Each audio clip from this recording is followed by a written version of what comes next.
Hello and welcome to another episode of Supercoach Insider. My name is Ben. And I'm Chris. And thank you for joining us for our team-by-team analysis, the Sydney Swans, Chris. Yeah, we've got quite a lot to get through with Sydney just on generally on the rookie front. There's a lot of relevancy there this season. So I am looking forward to go through the Swannies.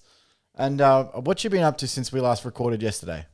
I've just been smashing out a few. Obviously the Mr. stuff. I'm not going to talk about that today. With the, it was a big day of that, and just in the last hour or so, been smashing out some keeper league trades and getting some good value there. So He has been. yeah, why not? He's all active and shit.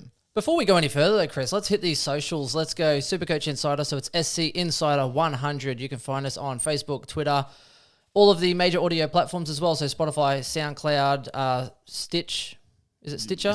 I don't know. You're much better when you've written them down and then you... No, you know what? I'm never going to say Stitcher again because it's close to Twitch, right? Okay, so let's just stick with that. The big ones are just iTunes and Google Spotify Podcast. and Google Podcast. That's it. For sure. And on the YouTube, on the line, search for a Supercoach Insider. Hey all. Thank you for a lot of the comments that have been coming in and a lot of the positive feedback as well. We really do appreciate it. By the way, rate and shit. Put your ratings up. Yeah, just give us get some in there. Just say the best. Unless you're a Lockie Hunter, in which case we don't want your rating. Well, he's earned his ratings now, Chris. He just goes from like website to website, just giving us a 1-star. I think we can forgive Lockie Hunter, but we can't forgive Dane Rampy. Fuck you, Dane Rampy. This is the FU Rampy podcast. Rampy's there just like... It is. He's like, what have I done? Just... Step on my head when I'm drowning. What a great friend. What do you mean, what? John, this is completely against the rules. That's classic Rampy. He loves that. He does. Chris? On the no sugar drinks as well again today. I love it. Yeah, thirsty business. Mm-hmm. But yes, we have had a couple of questions as well. We are looking at doing, so people are asking us, Chris, whether we're going to accept questions on people's teams. And I'm like, yes, for sure. We'll do probably some live stream. We will. We'll do a live Twitch stream closer to the season. Closer to the season, but it's so far out. We don't even know which rookies are playing, let alone what structure we can actually be happy with. So at this point, yeah, there's no real point taking people many questions. underestimate the amount or lack thereof of rookies this year, and we're not going to know until the final week, really, to be completely honest. And again, confirmed today, you won't know who's playing until the day before they play. Yeah, I saw that and I was like, it's been out there for a while. Yeah, this was a month ago, wasn't it, that they announced this rule change? So yeah, but people got a little bit confused or they missed the news.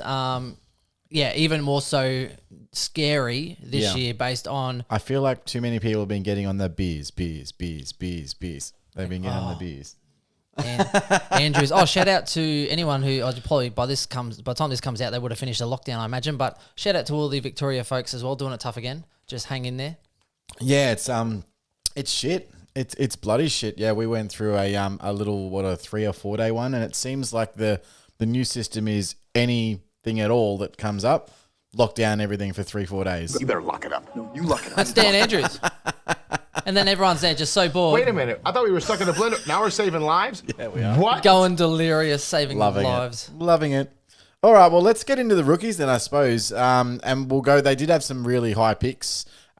First one was Logan Mcdonald. So obviously he's right up there with Ugle Hagen as arguably the best big man of the draft. He's 196 centimeters and 86 kilos, and he is expensive as fuck. He's I think 207k. Oof. No, he wouldn't be that much. 189. Is he the one? Yeah.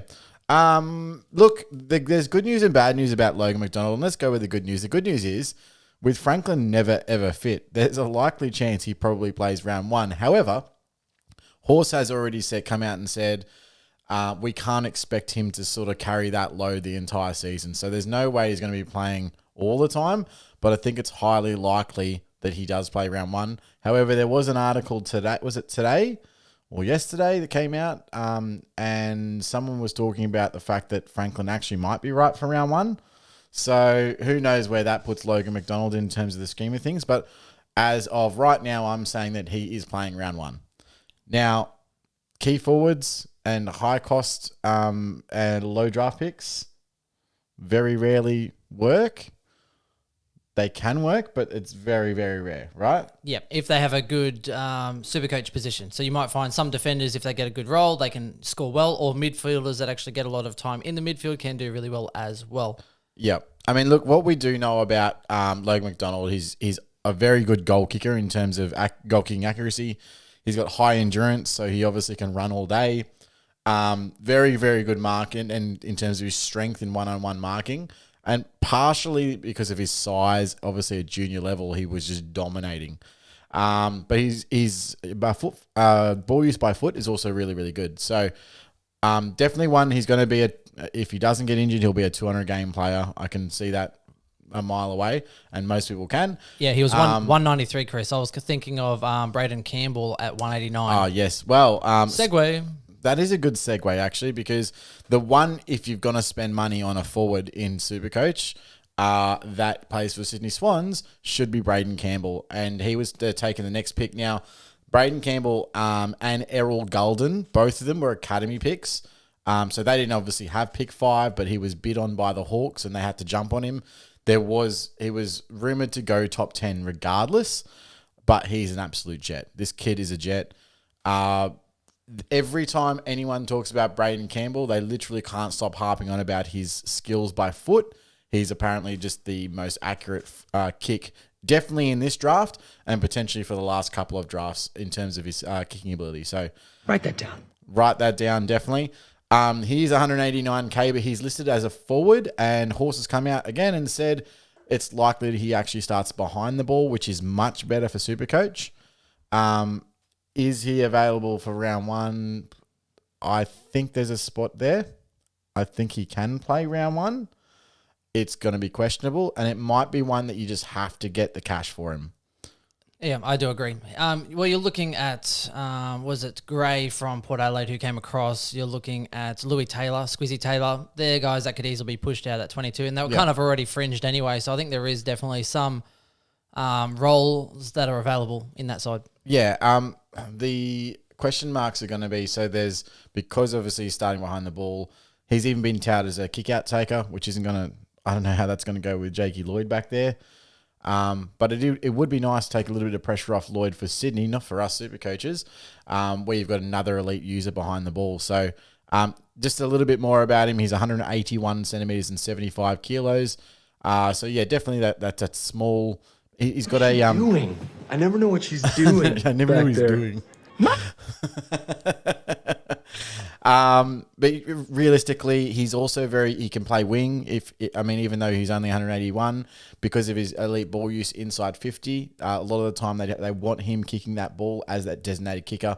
At AFL level, that's typically reserved for those halfback flankers that get high up the ground, and not necessarily on a wing and moving up and back. But I really, really like him. I'm not sure what his scope is in terms of his scoring potential, but I think he's got really good job security early. So, definitely one to watch in the preseason and see how we go. Yeah, I agree. And for me, he's definitely someone in keeper leagues you should be looking at fairly early. I think his potential in the long run is quite high compared to some others. Yeah, and because the role that he's always going to get means that he's always going to be a Supercoach relevant player. So being a designated kicker, taking kickouts, things like that, always really, really good in Supercoach. So, definitely one to keep an eye on in keeper leagues. The other one also who has a potential to actually debut. I'm serious. There could be 3 brand new debutants from last year's draft from the Sydney Swans, and that's Errol Golden, and he was taken at pick 35, I believe. Let me just double the 32. Sorry, another academy pick. So they'd have him on the radar for quite a while. He's 175 centimeters and 75 kilos, so needs some meatloaf. But he's just in terms of definitely a full package style player, can play all over the ground. But he just ticks all the boxes: speed, agility, footy IQ, vision. He's very good inside, can play outside. He's got, I'd say in terms of his ability in AFL level, he'll likely be playing forward, and Swans have a lot of those guys that will just rotate through. So you got guys like Wicks and guys like, all these guys that have been, trialing out in the forward line for the last few years. There's not really one that's really grabbed that and said, yep, that's going to be my role. And I think that he can come in and do that. So is it Golden? I don't know how to pronounce it. Don't ask me, mate. I'm calling him Golden because I think the future is bright for this one. Very nice. But look, they've had him on their plans for years, and he's been developing at the Swans Academy, and so they were always going to pick him. and they love him over there. So definitely one to watch is Errol Golden. Keep an eye out, especially in the preseason game. Apparently, he's smashing it in the intra clubs. We'll see how that goes. The only other two that they got was Maliki Carruthers. These guys are both rookies. 185 centimeters and 72 kilos. He's a medium defender. He's obviously a halfback with a penetrative kick. As a rookie, I can't imagine him getting much game time this season, but he's definitely going to be one that they can develop. And the other one is Mark Sheather, 185 centimeters and 84 kilos. Watch out for these guys if they make a splash. But I think they've just got so much. Oh, Sheather making a splash. Sheather bed. That's. Sheather bed. I love that you've just come in for some just random comments. That's all I've got, man. I'm looking at people's names. They have some messed up names. Those two are guys that you want to just keep an eye on. The Swans have so much young talent, like high draft pick talent, that they need to try and get games into. So these rookie guys, unless they're going to come in and make an immediate impact, as a mature age player or something similar, I just don't see that there's a chance for them to break into that list. Especially with guys like your Hewitt coming back, or maybe coming back, Franklin if he's coming back. All these guys that technically senior players that should have a guaranteed 22 spot. Where are they now? And that's something that's a little bit questionable at this stage. Now I want to go through a couple of other things, unless you've got something that you want to touch on first. I was just going to say a quick pro quo is that Hewitt is going to play. Okay. Yes. Do you know that for sure? Because I'm not positive. George is going really well. He had a back injury and surgery at the end of last year, which he's overcome well. He's done a lot of the work in the off-season. Bang. All right, well, I want to talk a little bit about a guy that wasn't drafted this year that was drafted last year, and that's Will Gould, and I think he's on everyone's radar.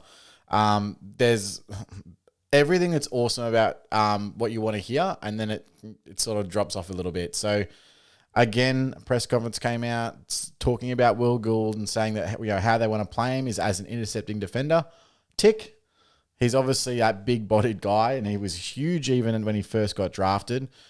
Can use the ball well, but a lot of people don't see him in round one contention, even though they've had these really good comments about him. So I'm reserved on Will Gould, but I really hope he starts because we're really lacking those defensive rookies. Yep. And we wanted him all last season and didn't get him, and he's going to play some stage this year. I just can't see it being round one, and it kind of makes me nervous because I think he's in like most people's squads. So when do they play their first game? Are they early up or are they on the back end? Because there'd be nothing worse than having him in your side, not being able to put him to another rookie. Well, I don't know. I'm sure you'll look at the okay, so they're playing Saturday. So there's at least 3 games after them. Port Adelaide as well. So if you have Gould and also have that Port Adelaide 139k guy, Saints as well play after Lucky that. Jones, yep. Giants as well. Gee, so at least they're playing Saturday night, so you'll get a look. What we've had the last few years is that the clubs announce it during the week so that everyone can get around debut. them, and exactly right. So I don't think we're gonna have people say it's a problem. Unlike the only time it was really a problem last year was when Dev Robertson was a late in. That's generally not going to happen. So I don't think we're going to not find out about rookies before the end of round one. Okay, so round one's good, but then after that, they could be dropped at any point. Oh, yeah, but before they play. And I have really low confidence in the fact that the job security of all of these rookies is going to be really good because there's not going to be enough to identify which ones have good job security, which ones don't, and which ones you should be spending more money on. And if you're not the type of person that wants to look every evening to make sure all your players are playing and checking laid-outs and all the rest of it all the time, then maybe mid-price might actually be your kind of cup of tea this year. Yeah, fair enough. Depends on the time you have. Now, I just want to just go through and highlight another couple of rookies that outside of Will Gould that you could have a look at. Matthew Ling obviously played 3 games last year, only averaged a 30, but he was touted as being a really, really good pick. I think it was 3 years ago when he got drafted. Yeah, he was meant to have speed and pace and everything to help. Yeah, and I don't know, he just hasn't come through, but he's only 163k this year as well. So I don't think he's starting round one in the slightest. I don't think he's anywhere near the 22 right now, but he could be useful during the season. Also, if we move to the ruck, Tom Hickey's actually 261K, so just outside of what we would call rookie money. But I think he will be the number one ruck there at Sydney. So definitely one, if you're not going Bruce or you want something different, you could look at a Tom Hickey. You could also see him as a backup. So let's say we get to round 3, Bruce gets injured or taken out for whatever reason, Tom Hickey's there for 40K cheaper. So there is some sort of backup there, which does help those guys going for Bruce. Yeah. And the last one, Chad Warner. He played 2 games last year, only averaged at 33, but he's still 144K. And he's one of those guys I spoke about earlier. It's just been rotating a little bit in and out of the side. And hasn't really had a chance to really prove himself yet. So he was with that guy was he the guy that were like, oh yeah, we wanted to go a little bit softer at the ball? Yes. That was Chad Warner. So yeah, they do have a lot of these guys coming through. They gave Warner a warning. Probably. And now this 22, I have to give a shout out to one of the guys in Slack, Cormac. He actually helped me out with this. I was struggling, and I look at their list at Sydney, and I go, how the hell do they get 22 out of those guys? Because there's so many guys that they're developing. It's really hard to nail down everyone to a spot in the 22. So I got a little bit of help out of this. So we've got from the back line, we've got Fox, Melican, and McCartan. Dawson, Rampy, and Lloyd, your boy Rampy. Florent, JPK, and Blakey. So Blakey's actually been told that he's playing on a wing and has spent all the intra-clubs playing on the wing, which is good for him because he sucked up forward, I'll be honest. And your boy Dawson there, Chris. Yeah, Dawson. Well, he was good behind the ball, but then he was a strange one last year, wasn't he? He sort of went like this, and then went like this, and then went like this, and then went like this. Like your hopes in the bet, Chris. Exactly like my hopes in the bet. On the half forward line, we've got Bell, Sam Reid, and Isaac Heaney. Heaney looks like he's coming good, but we'll talk a little bit more about Heaney in the normal section. Papley, McDonald. So we've named McDonald at full forward here, and Golden in the other pocket. So we've got 2 of those guys. In the ruck, Hickey, Parker, and Rowbottom. And then from the bench, we've got Campbell, Cunningham, and Wicks. And then you've got really a splattering of who do you want to throw in there. So Hayward is probably the one that I would go with. He's been a bit of a stalwart there. But they've also got Dylan Stevens, who's obviously they want to try and get some games into. Chad Warner, as we said. McLean is an option if they don't want to go with McDonald. And then, of course, Franklin, like, where's that at? So there, and then Hewitt. So if you say that Hewitt is going to be starting round 1, well, he's fit. That's what I was getting at. I'd love that to be the case. I actually really rate Hewitt, and I was huge on him for like years, and then he just dropped off the map. And I think he was hit by COVID last year. His wife was pregnant. Like, they didn't want to take the risk in the bubble. Like, there was a lot of different things happening there. See, that's interesting. I think even Stevens could kind of hit that wing a little bit, and Florent could even come in off the bench and play a variety of roles. I really like Florent. I really like Florent. He's such a tease, though, Florent. Stevens did nothing last year. No, it was first year. He still averaged like 60. And he did nothing. You know how many first-year players actually make an impact? It's because he was outside. He was outside player. I know. That's why. I know, and like I've got to give him more time, but last year he was less than average is what I'm going to say. Shout out to Zane as well. Zane, if you're out there, mate, let us know what you think. And on this 22, I know you're a big Swans fan, so you're probably tuning in on this one, Zane. So if you have tuned in, like I think you will, shout out to you, mate. Let us know your thoughts on the 22. So as I just highlighted there, where does Gould fit into that mix? Because if you've got Campbell coming off the bench, there's your 7th defender. Well, Gould could replace a Fox or a McCartan. That's Dawson. Dawson could play forward like he has. He's switched in and out. So what they would have to do is, and look, I think that Fox has been serviceable. And he can really hit big and then go quiet. But I think Fox has been really good. McCartan, obviously, he does get injured quite frequently, so he may be in and out of that 22 as well. But I think for starting round 1, I just can't see it. I can see it during the season. I can see an opportunity arising and him coming in. I just can't see it round 1, and I'm worried about it. Anyway, that's my thoughts. So take it with a grain of salt if you want it. But yeah, I just can't see Gould, unfortunately, getting a gig. Fair enough. Very, very, very in-depth and comprehensive there, Chris. That was a long-winded way to spend most of the podcast talking about rookies and 22. You're welcome. Well, everyone's here to find out about draft relevance. It's the Lloyd podcast. 4 potential round one debutants, and you're like, oh no, I want to talk about Jake Lloyd that we've talked about for 700 hours before. Yes. Yeah. And see, people respect this because I talk a little quicker and we get shit done, don't we, crowd? First one, Jake Lloyd. Let's hit these. The crowd goes wild. Let's hit these premiums. Yeah. That's not a crowd going wild. No, I thought you were telling. You were just reaching. You were like, reach for the sky. I thought you were telling a joke.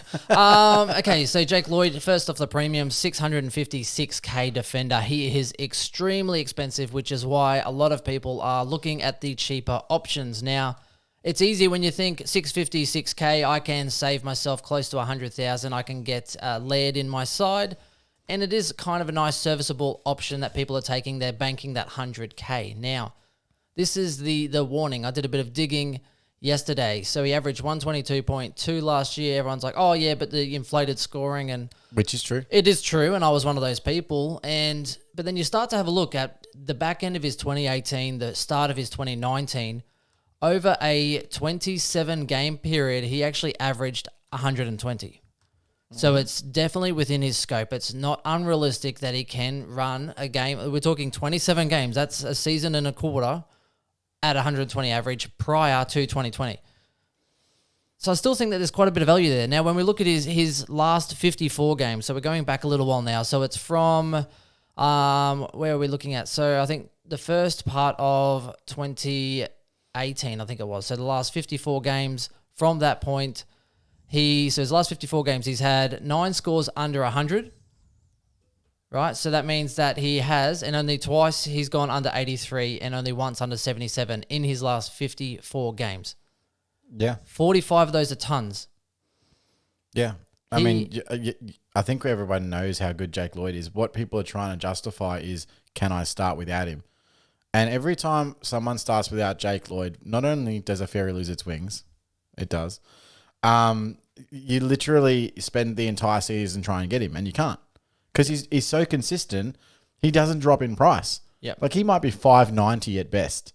Yep. Or pay the $60K and just get in from round one. I don't get why you don't start with Jake Lloyd. It doesn't make any sense to me. He goes under 100 in only, I think it's 16% of games, something like that. So you're relying on him going under 100 and multiple times. So you're basically relying on luck that he is going to have a couple of bad games and drop in price early, and then you're going to jump on him. That's what you're hoping. You're literally hoping for luck that he's going to be cheap enough and you're going to have the cash to get him in. Now, I will say the one thing in defense for those not trying to start him is that usually in most years, the defense line has Jake Lloyd and then a huge gap between 1 and 2 and then whoever's in second. This year, it looks like there's quite a few guys that can hit that 110 average. So I'm talking about someone like a Rory Laird, or a Lockie Whitfield if he's actually fit. I think that there are guys that can, if not match him for average, go close. Yep. The problem is most people are getting all of them. Yeah. So it's like, I'll start Laird instead of at Lloyd. Yeah, but everyone's starting Lloyd and Laird. So now you're just screwed. Yeah, I think Lloyd's about 50% owned as well. So I think it's one that I think if you... Oh, it's going to hurt. I think you're going to have to jump on because now... It's going to be like... So out of that last 54 games, 45 tons, only 9 of those between 100 and 109. 12 were between 110 and 119. 8 of those 120 to 129. 8 again from 130 to 139. 6 from 140 to 149. And 2 over 150. So what that means, Chris, is... Lloyd went 110 or more in 2/3 of his games, exactly 66.6. So 2 out of every 3 games, he goes over 110. Yep. He has a 44% chance of reaching his average in each game. So his 120 average, he will reach that average. He will score 120 plus in 44% of games. Okay. Now, if, let's say, for example, Braden Campbell does take some kickouts, how much do you think it impacts his score negatively? You'd say 5 to 10. Max? Yeah. How much do you think he gains from the extra 5 meters that the man on the mark's back? Yeah, but if he's inflated, I think he probably hovers around that sort of 115 maybe. He probably still loses average, I think, because he was inflated. But if he gets the kickouts... Wasn't he, what was he, 122 or something last year? Yeah, 122.2, something like that. Okay, well... He probably holds a bit more. Looking realistically... Does Lloyd average less than 110? No. Oh, I can't see it. So would you pay $650 for one of the only 3 guys capable of averaging 110 defense? Yep. That just doesn't make sense not to pay it. Or 4 guys if you include McDonald. Don't stiff your boy. Yeah, but I think he's... It's a reach. Yep. I don't think it's a reach. I think he can do it.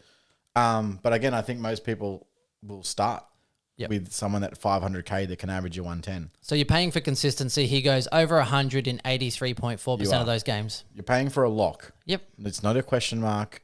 It's going to happen. Just pay the money. Yeah, he just It's chips. the same reason why you get Lockie Neal. It's the same reason why you get Clayton Oliver.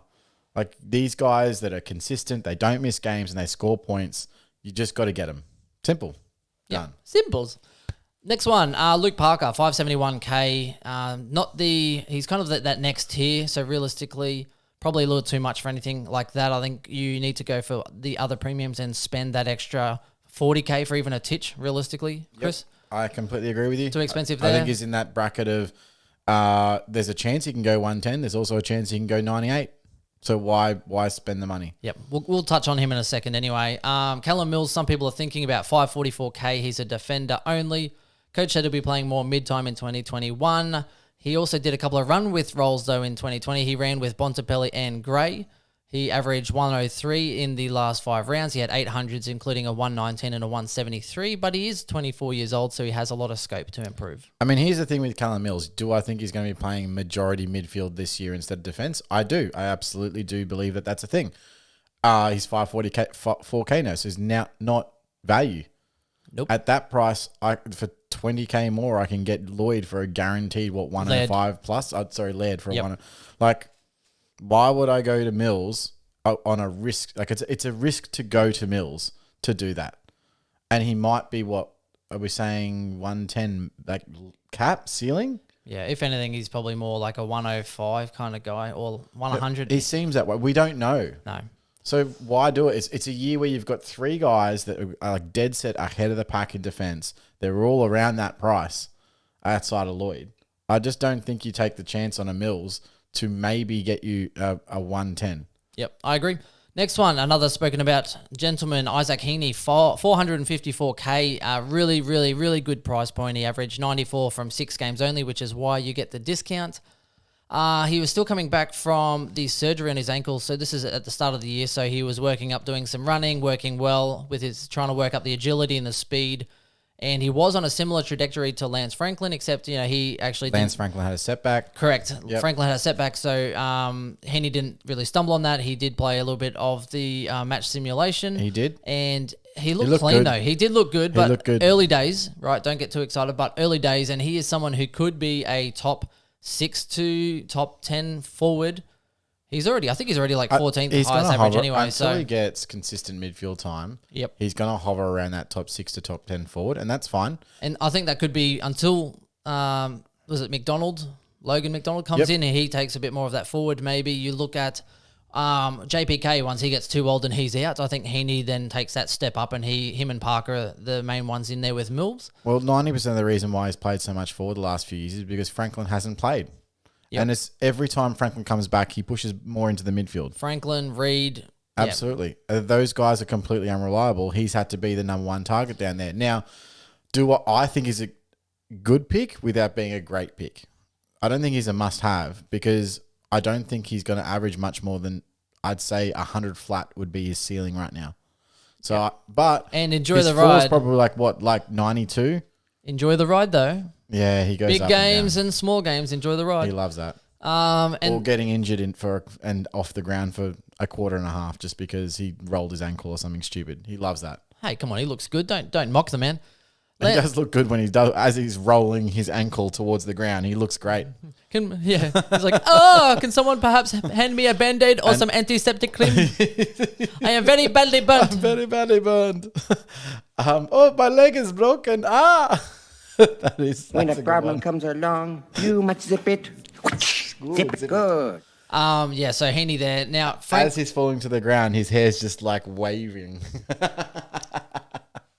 Sorry, that joke was funnier in my head. Yes. Lance Franklin, 312K. Now, he is a good price point, which is why some people are interested. Originally, I was kind of interested, but then I feel like Danaher and Zeeble are cheaper, and they could probably still make chip away. I from that can't believe I'm stepping about to stone. say this, but Danaher has a more reliable body than Lance Franklin. Oh, Write that down. you did not just do that. Jesus. Wow. Well, that's saying something. Wow. He cannot run for 2 weeks without having a calf complaint.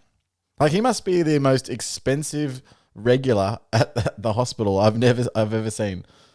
How many days do you reckon he's spent in rehab in the last 3 years? Are we talking about for his coke addiction or the other thing? Or his injuries, right? I mean, yeah, the injuries. Sorry, that's on the nose. But Anyway, so Franklin, it's interesting. So he was tracking well. He was trying to increase his running, had a setback, and apparently they talked it down, like, just a bit of calf tightness, etc. But he was someone people were interested in, and it's funny because on our top 10 podcast, I think it was last year, before he kind of went downhill, I was the one saying that Franklin's going to pull a Goddard, and I feel like he wasn't going to be top 10. And everyone's like, how can you say a constant 100 performer? that was 2 years 2 years ago. bro. Well, it's still there, still relevant. Jesus. And he's been nothing since, correct? He literally hasn't played since. Yeah. Has he played at all? Well, did he play at all last year? You're welcome. He did not play at all last year. I miss Franklin. Remember I the miss year Franklin before he came on the field, flying down he the went field. off, came on the field and tried to run too quick, and then they started complaining like he was off too long and they couldn't get him on the field, and then he tried to run to the forward line and then pulled a hammy or something. Quad. Right. Sounds terrible. Yeah, it does. So look, leave him alone. Yep, I agree. I the only value that he has is if he plays halfway through the season, you get to see him for 2 games and see if he's worth bringing in as like I only have 300k for my last upgrade. I'm going to take a punt on Franklin to bring it home. That's literally the only reason why you have him in your team this year. Yeah, You're welcome. Yeah, I think that's fair. And that's kind of apart from Hickey you spoke about. Now, Hickey is definitely standard relevant. The coach came out saying that at this point, I honestly think Hickey's probably the number 1 ruck because I do as well. He's as shit as Tom Hickey is. He's better than Sinclair. He's a better ruckman than Sinclair, but Sinclair can play forward. So what they've been discussing is, are they playing Sinclair and get a chop out because they've got tools that can offer that chop out now, or do they go completely with a 2 ruck system and play Sinclair and Hickey? Yep. So they're trying to see if both of them will fit. So definitely keep an eye problem out is on that. Hickey can't play forward. No, he's he a can't. terrible forward. Well, I think if Reed and Franklin and everyone's up and running, then it looks fine. Yep. But the second someone is down, then I think that Sinclair has to play forward anyway. And like Hickey's not that bad. I don't. People hate Hickey for some reason, but when I watch him, he's always cleaning something up. Remember, he went through that season of he was really good at negating all the top ruckmen and stuff. Like, I don't know. I don't think Hickey's as bad as everyone says. Anyway, this is my opinion. Hickey can definitely leave him up, Chris. That definitely deserved a button. Well done. Okay, so now we're going into draft relevance because they do have quite a lot of draft relevant players. They do. Parker. Now, one thing I do want to touch on is because we've already spoken about his price. He has played 104 out of 105 the last 5 seasons, so he is very durable, even though he got knocked out that one time. 12 100s in 2020, including 7 120 scores. So he actually went extremely large. Now, the kicker is he went 121 in wins versus 100 in losses. So that's kind of not a great sign unless you think that Sydney are actually on the up and up. And once again, not yet. he averages less when They're probably JPK better than plays. Essendon, but that's about it. But he averages less when JPK plays. So he averaged 103.5 with JPK, 113 without, and that was this year. Then last year he averaged 100 with JPK and 133 without. JPK seems a lot older than 31. How is he still... He looks good for a How is he 31-year-old. still going around? Jesus. He looks like that at 31, and he looks like he's pushing 35s, and we're like 35, and we're looking like we're... Yeah, here we are complaining. He's 4 years younger than me. I know. Wow. Yep. Look, these guys are always going to be good to round out your midfield in, but they're not someone you build your midfield on in draft. I wouldn't take Parker at 106 anyway. And JPK, there's someone, if they slide enough, you're like, yeah, they'll do a role for you and you're happy with that. Parker 29 as well in 2021. So same with Rampy, right? You wouldn't just target a Rampy, but you'd pick him up if you came to you and you're like, I need a defender. If he can be reliable for a 90. If Rampy slides, how did Rampy end up averaging 91 this year? I don't get it. Because he's the GOAT, bro. Nah. He was definitely disappointing. Now, Rampy had an operation when he got back from the hub. Obviously didn't play the back end of 2020, which was disappointing for him and the club. Apparently his hand has healed well. He's back training now and doing everything. He scored now this is the issue. We spoke about this in another pod. He scored 32 on Ben Brown. He scored 65 on Max King. He scored 65 on Miacek. Yep. But then he has Miacek. But he has great games when he's left off the hook. He scores 100 highs of 120, 139, 140, 149. He goes from Supercoach friendly to lockdown whenever it suits the club. And it's good for draft in a sense where he can get you a higher game, but just know that he could also cost you a game, so you kind of get what you pay for. I think with the emergence of some of the players that they've got coming through, I'd see a lot more Dane Rampy lockdown rather than rather than the free running intercepting defender, because they've got those guys coming through. They've got the Braden Campbell, they've got the Will Gould. Those guys are going to be playing those roles, and I think you'll see Dane Rampy play a more accountable position moving forward. Just my opinion. But yeah, no, I do agree. And he'll occasionally do well, but that's about it. Jordan Dawson, now, this is 85.4, Chris, not near the 100 average of Mills. Not quite as bad as saying, Petrarca's not going to average more than Devon Smith. But no, I had a halfway parlay. there. That bet didn't even happen. It didn't. It was removed from I felt bad. From the notes. Yeah, I felt bad. The bylaws. Now, Dawson averaged 99 from round 10. He switched between defence and the forward line. Mills moving into the midfield could actually increase, I feel, his average in 2021. He is a draft smoky for me. Well, part of the reason why I've said that that Rampy will play more lockdown is because with Mills not being able to play lockdown, someone's going to have to do it. Now, Mills was playing typically a little bit smaller, but Rampy's a size that can play small or tall. So I think Rampy goes to that more lockdown. It does free up a guy like Dawson to be able to do that. The problem is, where's Dawson playing? Is he playing in defence? Is he playing on a wing? Is he playing half forward? He really hasn't locked down a role at this stage. And they probably don't even know with the guys coming in, is that going to be where Dawson plays? Yeah, Gould could come out and start in that defensive line. Then if he doesn't perform, then it's like, well, Dawson, you're back there. And then, now we need you forward because, Heaney's going to spend more time in that midfield because we've got a jacked forward line. And then, so I do agree. You can't 100% say this is his role, this is his output because we don't know what he's going to do. But he's a very, very good user of the football. So if he does get a role, he can score really big. You just got to watch him. It's not something that I can just back 100%. So, yeah. No, I definitely do rate him. Don't trust him near a creek, though. Why? It's a 2000 reference, Chris. Dawson Creek. Tom Papley. Jeez, Perth. 2000 reference. It's before then, though. I don't even know. 1993? I don't know. Back when it was strictly R&B. Jesus. Chris, it's like Perth over here. You're 2 hours behind, mate. Catch up. Tom Papley. Now, I don't want to wait. Here's another draft smoky for me. Papley. Now, Papley averaged a lot better in previous years. So when you look at, Chris was quite big on him early on. I don't mind Pappers in draft because he can sneak in a few goals, but he was also sneaking in a little bit of midfield time here and there. And I just don't see that happening this year. I think he's good. He didn't re-sign, did he? No, he did re-sign because he wanted to get out of the club, and then he did re-sign. He asked for a trade, but his contract's not up yet, right?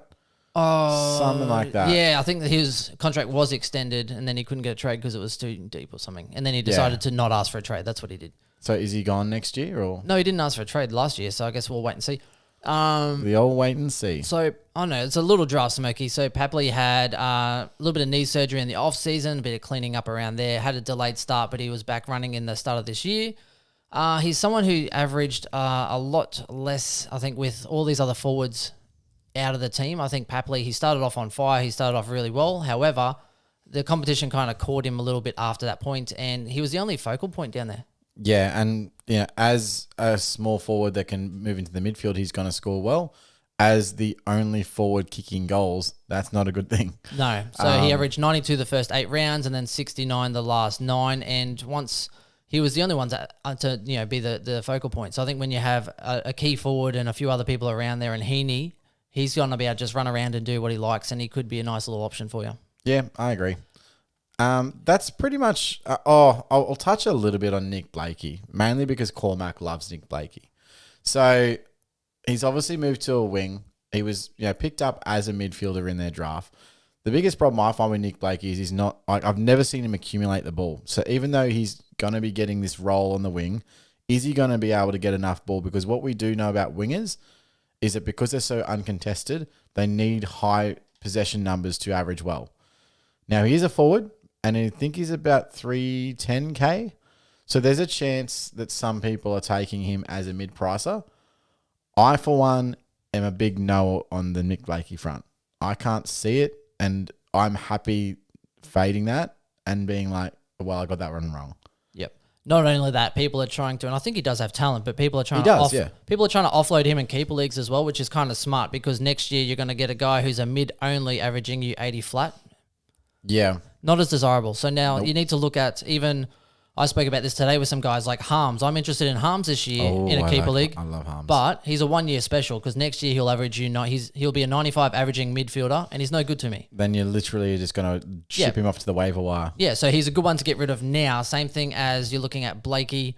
Yeah, if he's going to be a midfielder only next year. Or even Mills is going to be a mid only. He will next be year, a mid likely, Yep. You know? But you look at it. So you look at and he'll be in our previous podcast. He would have been I can't even think of his name. Pick after Bontempelli. Oh, Dunkley?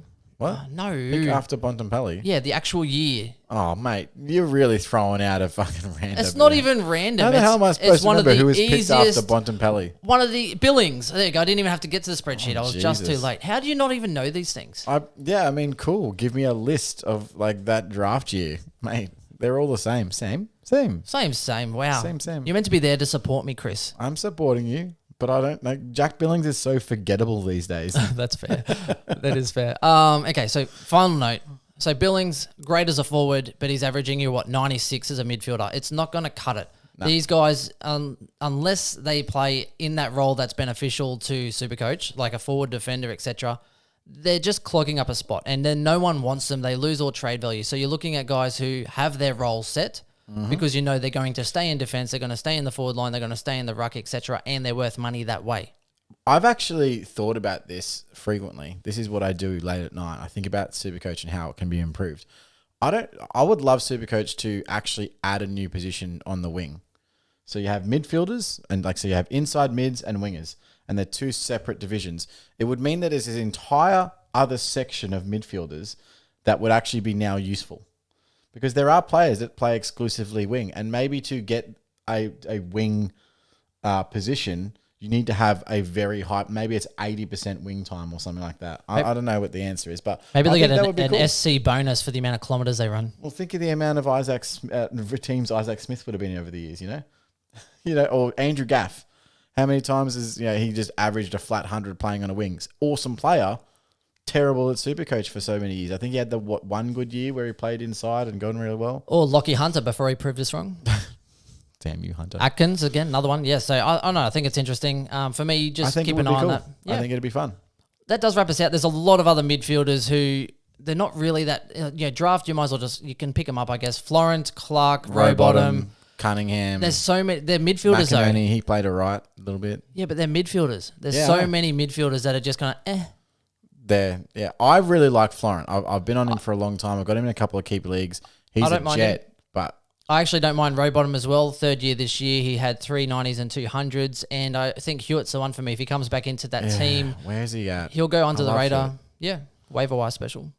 All right. That wraps us up. And look, I hope you have enjoyed that. It got a little bit off task at the end there when Chris couldn't even remember fucking Billings, you muppet.